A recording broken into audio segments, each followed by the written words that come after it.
Политические репрессии в стенах ведущего вуза страны, Белорусского государственного университета, которые продолжаются уже несколько лет, спровоцировали атаку киберпартизан на его внутреннюю сеть. В нашем распоряжении оказалось более 3 терабайт данных, документы, переписка, аудиозаписи, которые проливают свет на реальную ситуацию в университете.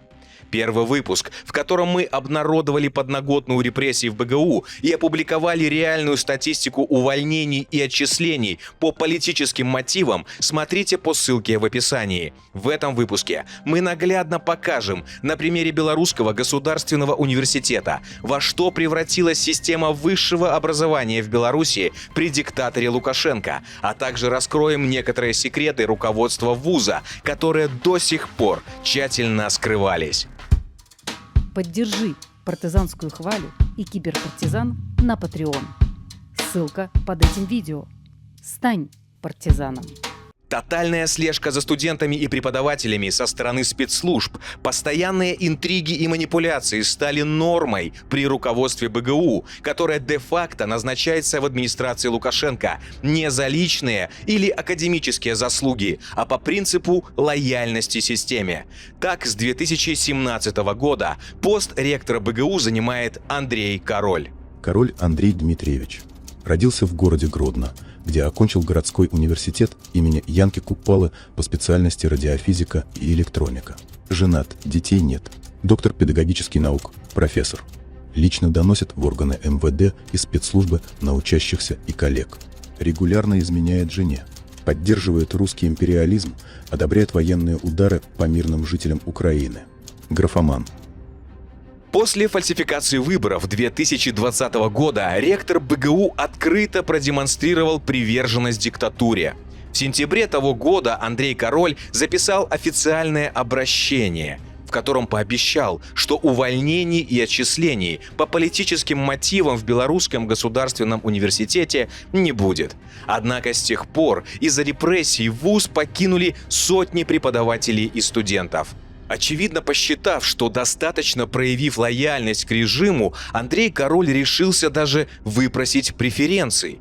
Так, в 2021 году он подал заявление на строительство 3-комнатной квартиры в микрорайоне Лошица-7, но получил отказ. В официальном письме заместитель главы администрации Центрального района объясняет, что на семью из 2 человек, с учетом дефицита строительства жилья в Минске, 3-комнатная квартира не положена. Тем не менее, Короля это не останавливает, и чтобы получить желанную 3-шку в новом доме, он задействует свои связи. Обращается в том числе к тогдашнему министру образования Игорю Карпенко, чтобы тот направил от своего имени письмо с прошением, как говорится, на самый верх. Перед вами один из вариантов этого письма на имя Александра Лукашенко, в котором Король среди своих заслуг приводит политические чистки в университете. В БГУ проводится последовательная кадровая политика, направленная на занятие должностей только лицами, полностью разделяющими идеологию белорусского государства. Осуществляется воспитательное воздействие правового характера на коллектив обучающихся. Отчислено 96 студентов, являвшихся организаторами и участвовавших в протестных акциях и мероприятиях. 166 студентам вынесены дисциплинарные взыскания, взято 288 объяснительных. Полностью этот документ вы можете увидеть в статье с расследованием на официальном сайте Киберпартизан по ссылке в описании. Остается только догадываться, зачем ректору предпенсионного возраста без детей так сильно понадобилась 3-комнатная квартира в Минске. Тем более, что отношения с женой оставляют желать лучшего. Судя по перепискам в Viber, только за последние 4 года у ректора было как минимум 7 поклонниц и любовниц. Их имена и фото вы видите на экране. С некоторыми из них отношения длились одновременно.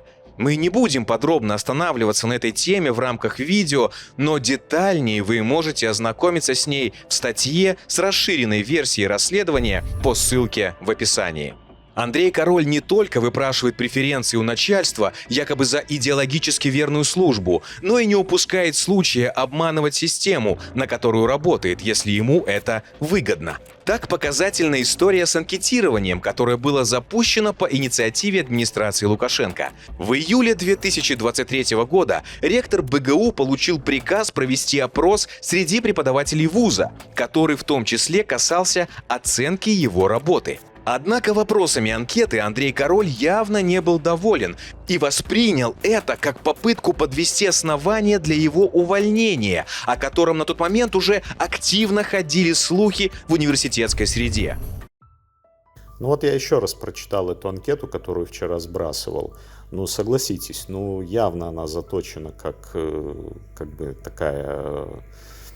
заточена под диверсию, бляха. Ну, как вы к ректору относитесь, как вы к проректорам относитесь, пользуются ли авторитетом, зачем ты это делаешь, вот сейчас вот такие вещи. Вопросы некоторые составлены таким образом, что ну, эмоционально, что на них однозначно хочется, идет подталкивание к нужному ответу, то есть ну, грязная совершенно фигня. Ну и третье, мне никто еще не звонил, и я думаю, что пока не будет официального звонка, либо письма, я ее запускать не буду. И если запускать, то с учетом нашего недавнего взлома, это надо делать только по личным кабинетам. Но вообще я, в шоке реально от таких методов работы.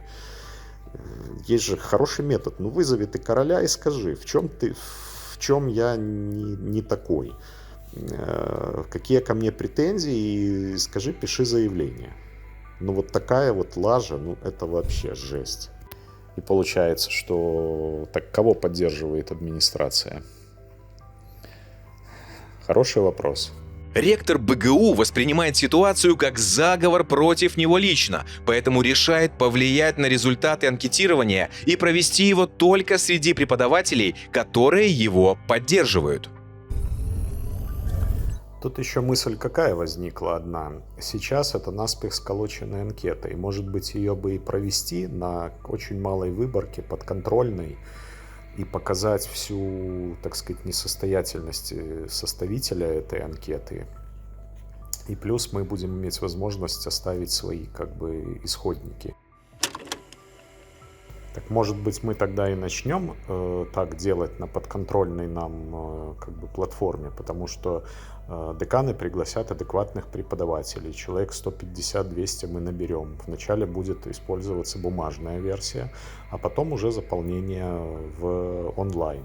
Бумажная версия у нас будет, но, естественно, отвозить мы никуда не сможем. У них будет только онлайн агрегатура. Они даже знать не должны, что у нас есть исходники. Таким образом, в администрации Лукашенко получили только те результаты, которые были удобны ректору университета. Когда в стране фальсификация голосований для чиновников является такой нормой, такая ситуация неудивительна. Андрей Король всего лишь действует по проверенной схеме режима, который поддерживает. В сумме у нас где-то 260 человек получается, но это около 10%. Вот. Добровольскую мы стараемся не посвящать в эти дела. Она несколько раз проявляла сама инициативу любознательную, но я Олесе Геннадьевне сказал, что нет, ее просто исключить все риски и все. Сейчас сам еще подойду к Морозовой, там какие-то уже фактурные начинают появляться вещи. Ну, то есть мы уже обрабатываем, скажем так.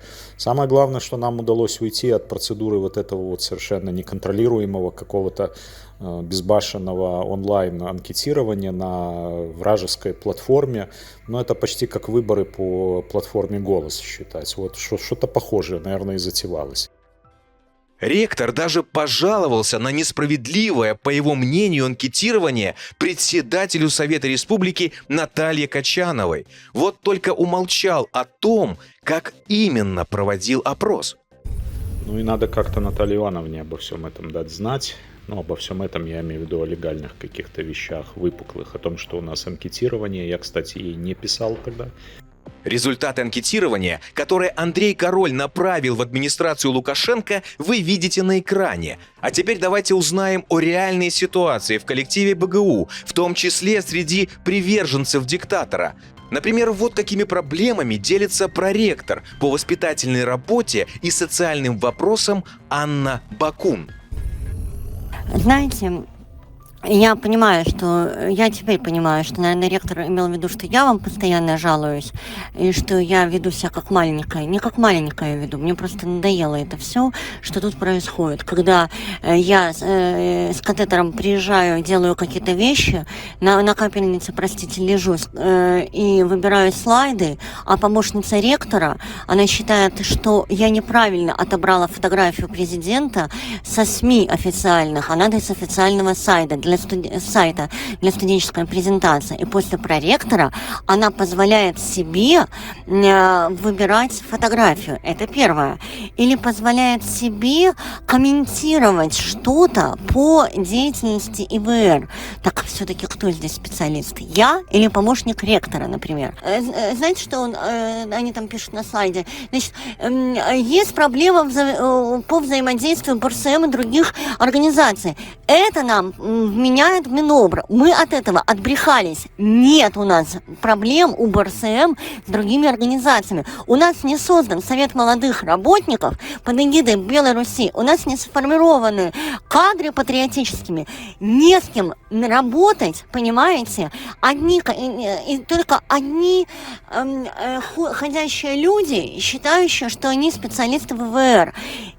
Курлович, я не знаю, может быть, это Курлович, может быть, это Андрианова, может быть, я не знаю, Прохоренко, еще кто-то, кто считает себя великим воспитателем в этом вузе, но я думаю, мне так кажется, что если есть курирующий проректор, то последнее слово должно быть за курирующим проректором. С 2020 года Анна Бакун активно участвует в политических репрессиях против учащихся БГУ. В том числе принимала участие в так называемых «советах по профилактике правонарушений», где запугивали студентов за выход из провластной организации БРСМ и участие в акциях протеста. Однако спустя 3 года от Бакун в университете решили избавиться. Причем сделать это примерно тем же образом, как она поступала с учащимися, через давление и манипуляции. О таком негласном приказе со стороны администрации Лукашенко рассказывает сама Бакун. Вчера Лешу вызывали в администрацию президента, но я уже не дожимала его, кто конкретно, и сказали, что есть лично ко мне вопросы.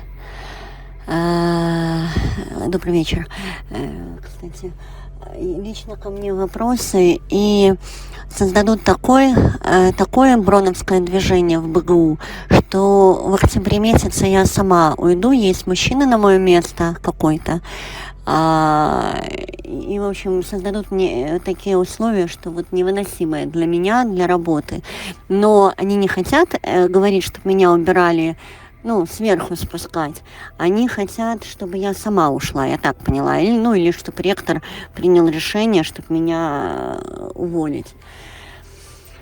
Вот как-то так. К слову, по тому же принципу ректор Андрей Король планирует избавиться в БГУ от заместителя начальника управления по воспитательной работе Егора Подоляка, который публично поддерживает режим Лукашенко, поэтому его не получается легко уволить по политическим мотивам. В общем, у меня складывается мнение, конечно, надо с Подоляком будет расставаться, но, может быть, расставаться красиво и технично, отправив его поднимать какой-нибудь очень серьезный, так сказать, с точки зрения объема работы объект, а если не справится, тогда уже и до свидания.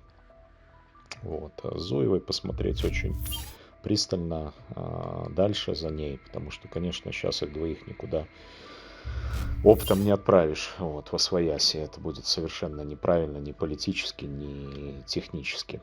А вот так, в свою очередь, ректор Белорусского государственного университета отзывается о Евгении Харуке, начальнике управления экспертной и аналитической работы, который ранее шпионил для него за студентами и преподавателями, в том числе в протестных группах, а затем попросил прибавку к зарплате и задумался о смене работы. Про зарплату он мне парочку там фраз говорил, закидывал удочки. Теперь вот выясняется, что и Курловичу он говорил про это. Я его сегодня просто видел, он выходил там по поводу премирования. Поэтому он с разных сторон пытается продавливать, ну и вот, соответственно, щупает, так сказать, оборону. Вот. А в отношении BC я тоже об этом думаю, и здесь надо его так проучить, но это уже вопрос чести просто. Не просто он уйдет, а что его не возьмут просто-напросто туда. Вот. Как это сделать? Ну, надо думать. Надо думать. Этого малохольного просто нужно скомпрометировать. Вот и все. И сделать это грамотно, четко и публично. В глазах, я имею в виду, этой же руководителя этой же структуры.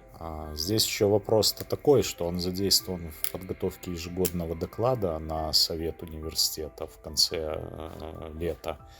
И естественно, что к нему все стекается. И для того, чтобы тут не раскрывать, понятно, источников, я не менял схему и сказал, чтобы все это стекалось к нему. Но мне бы сейчас в силу вот последних этих сведений крайне бы не хотелось, чтобы вообще он принимал какое-то участие, этот гаденыш, поскольку он же сливать просто-напросто может. Зачем это нужна эта информация о проблемных каких-то местах, еще о чем-то? Я думаю, что все-таки нам важнее убрать его от информации. Вот.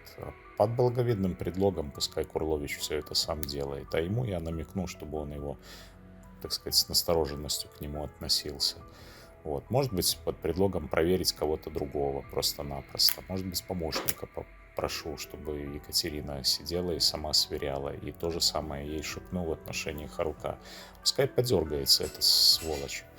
Иначе я его назвать не могу. Ну, полная гнида. Сидит, смотрит на меня преданными глазами и кивает головой.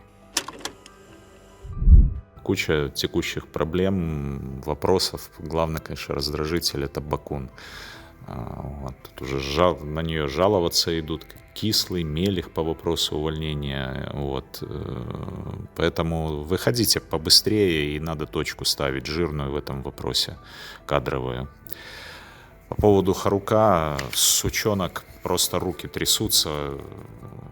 Я тут раздал всем руководителям небольшую такую анкетку. Вот. Ну и в частности, какая помощь необходима от руководства университета? Ответ на вопрос. Постоянное взаимодействие с руководством на предмет обсуждения текущей деятельности.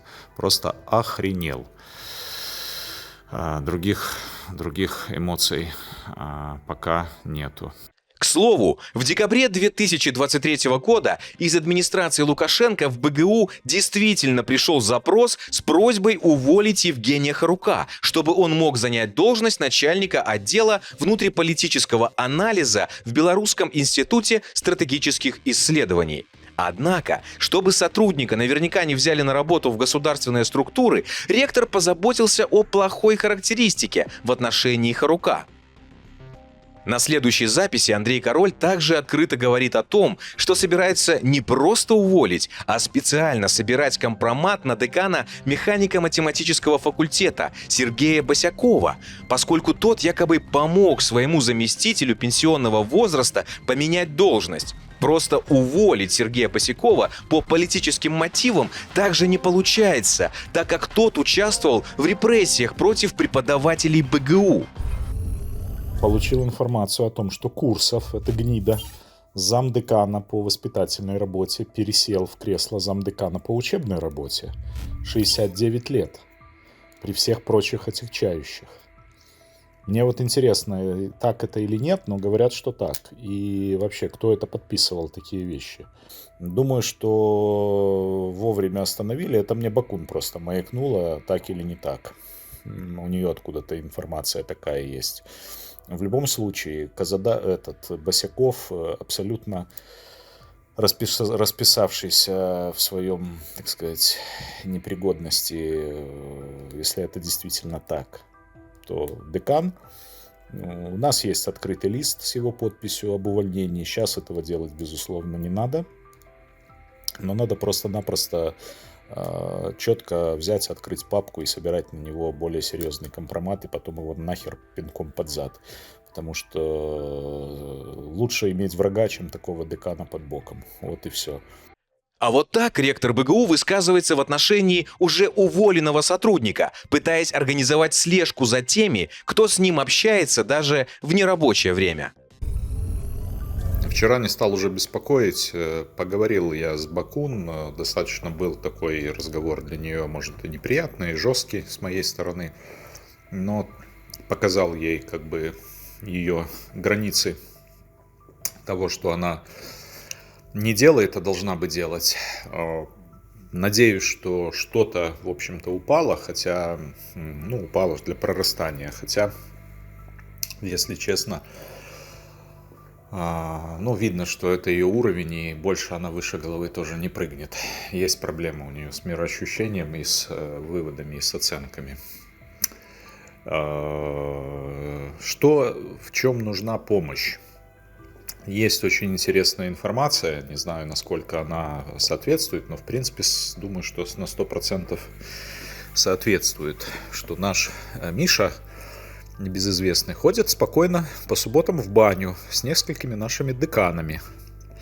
Вот нам бы знать, кто эти деканы, эти фамилии. Может быть, через камеры, я не знаю. Может быть, это каким-то другим способом можно, понятно каким, спокойно, непринужденно узнать, как можно быстрее.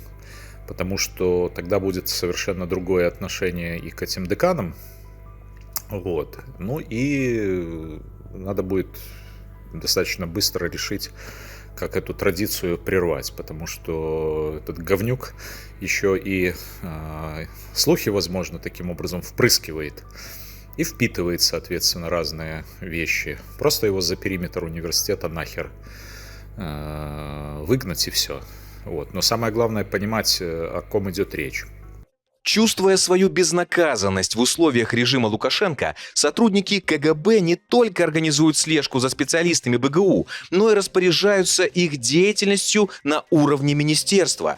Так, на следующей записи сотрудник КГБ Ярослав Черкасский, который также занимает в БГУ должность проректора по безопасности и кадрам, рассказывает, как министр образования извинялся перед куратором из КГБ за то, что допустил главного специалиста по научно- и научно-инновационной деятельности предприятия Унитехпром БГУ Павла Бычковского в экспертный совет. Такой вопрос. Я сегодня общался там с коллегами. Они сейчас тщательнейшим образом прорабатывают вопрос по Бычковскому, как он там попал в этот совет. И встречный вопрос возник. Был ли какой-то запрос со стороны Министерства образования в БГУ по этому поводу? Но надо это так посмотреть невзначай. Надо сделать очень аккуратно, не привлекая внимания. Может быть, озадачить непосредственно Катю, либо секретаря. Так, чтобы попросить девчонок это, не привлекая внимания, посмотреть. Были ли такие документы с нашей стороны, либо нет. Вот. Что касается Бычковского, довели информацию мне, что с министром разговор состоялся, он очень удивился, извинился перед куратором за поспешность принятого кадрового решения. Вот. Его поставили перед выбором либо поручаться за этого человека, либо нет. Он сказал, что предпримет шаги к исключению его из этого экспертного совета, но это потребуется время. Условно говоря, до конца января. Вот так вот сроки были обозначены. Соответственно, мы переговариваем, что на нашем здесь в БГУ, в нашей плоскости мы также не спешим. Мы ждем, когда человек будет исключен оттуда из экспертного совета, после этого предпринимаем шаги. То есть здесь понимание это есть. При этом новые кадровые назначения в университете взамен уволенных или уволившихся сотрудников порой вызывают как минимум недоумение. Так, например, в феврале 2023 года приказом ректора на должность декана факультета журналистики был назначен Алексей Беляев. Но уже спустя несколько дней на имя Андрея Короля была направлена официальная жалоба от преподавателей, в которой говорится, что ни по образованию, ни по трудовой деятельности новый сотрудник никакого отношения к журналистике не имеет. Авторы жалобы утверждают, что Беляев присвоил себе чужие работы для получения должности. К слову, Алексей Беляев до сих пор является деканом факультета журналистики. Очевидно, на коллективную жалобу преподавателей руководство БГУ внимания не обратило. Видимо, не важно, что Беляев присвоил себе чужие работы, зато ведет колонку в идеологически правильной газете «Советская Белоруссия» и состоит в провластной партии «Белая Русь». Пусть коллективные жалобы веса не имеют, зато попасть к ректору на карандаш, как оказалось, иногда можно, если, по его мнению, сухо с ним разговаривать. Я обошел все факультеты, всем улыбался, вот, давал понять, что, ну, ребята, слухи слухами, я на них не ведусь, и вот смотрите, делайте выводы. А я буду делать тоже выводы, с кем мне работать, а с кем не работать. Вот. Ну и из всех, кстати, маркером, знаете, кто выступил? Достанка. Вот она глаза опускала и как-то очень сухо и так сказать, ну, показала себя. Окей, запомним. В отношении некоторых преподавателей руководитель университета и вовсе не стесняется в выражениях. Вот написал, что все тихо, точнее, мы проговорили, и буквально через полчаса тут разворачиваются очень серьезные такие вбросовые события. В частности, Морозова сказала, что бурлит уже весь низ, дошло это до приемки, смене ректора БГУ. Это уже решение как бы однозначное. И об уходе Казадаева на должность ректора Белорусского государственного технического университета, технологического. То есть, в принципе, я и раньше слышал эту версию, что будут Войтова тоже менять. Он болеет на самом деле. Вот. Казадаев ни хера уже не делает. Он пришел и сам сказал, что его вызывали, эту суку, в администрацию, и ему там типа что-то там посулили, предложили. Я, конечно, с ним аккуратно переговорю, вот, но гондон он есть гондон. Выяснились еще провалы там по кадровой службе. Оказывается, там на 4 факультетах не было заведующих кафедрами. Ну, разные сроки, как бы, но один из них уже вышел, год практически нету. Это журфак.